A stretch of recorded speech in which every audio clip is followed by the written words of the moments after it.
What I've done so far is to point out a few of the leadership traits that will allow you to be seen as a leader. Now let's look at how we can apply them in very common workplace situations. So let's just imagine that you have put your hands up to be part of a project or to take it on, because that's what your manager tells you to do if you want to be seen as a leader. You are now aware that leadership is about bringing others to their success through your words, actions, and decisions.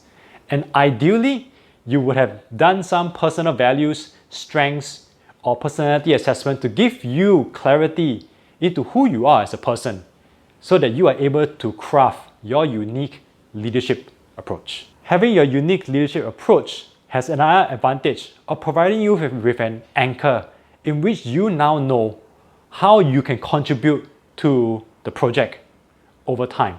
It also allows you to stay authentic when you're engaging with stakeholders or your project teammates.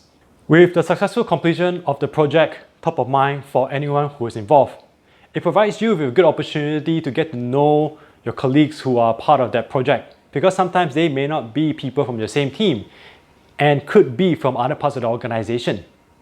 Through this interaction, you will have an understanding of what does success look like for them, besides just completing the project.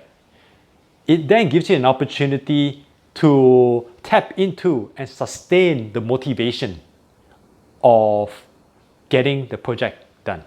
You can sustain the motivation of the people who are in the project by contributing your available authority, your expertise, and any resources that are available. No project ever goes smoothly. There are bound to be challenges along the way. Your resilience to help your colleagues overcome those challenges will be very welcomed. And always remind your colleagues of the purpose and the destination of the project. That keeps them focused towards that vision. The example that I've just shared with you is really a very simple yet very common situation that many of us face when working in organizations. What I believe I've been able to do is to identify some of the traits that will allow you to be seen as a leader, and also show how they interlink together. Because it's not enough to just know the concepts and know what are the traits of a successful leader. You need to be able to apply them. The challenge that you have is that every single leadership situation that any of you face is going to be different from one person to the next.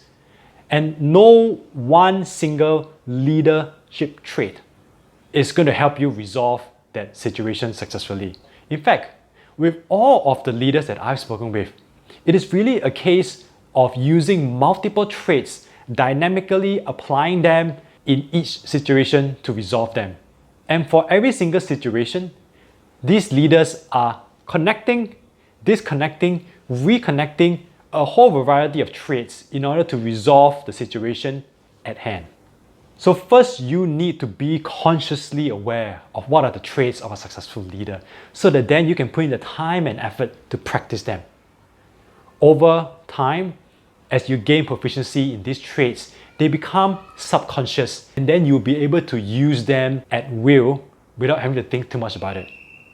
In fact, for many of the successful leaders that I've spoken with, the more successful a leader, the more skilled they are in unconsciously and dynamically applying multiple traits to resolve each leadership situation that they come across. By the way, the traits that I've spoken about in this video, I've taken them from my 30 Principles of First-Time Leadership research. There's a link in the description below if you want to get your hands on it. You got to first learn the concepts and then be able to consciously apply them in your leadership. What I want to end off this segment is this. Any one singular leadership trait that I've identified in my research will eventually allow you to be seen as a leader.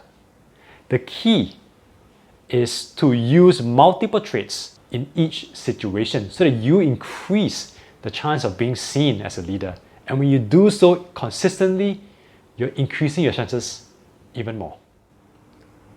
If you've enjoyed this video so far, I really appreciate if you hit that like button. It helps me out with the YouTube algorithm.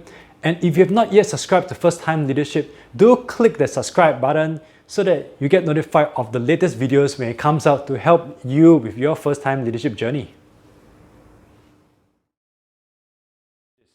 Many of the leaders that I've spoken to do not publicly see themselves as a leader, even though they privately acknowledge the activities that they do make them as one.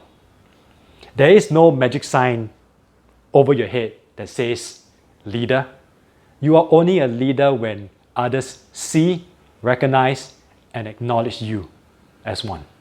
The tricky thing is that with any situation, you are not likely to know if you are seen as a leader, and others are really unlikely to let you know.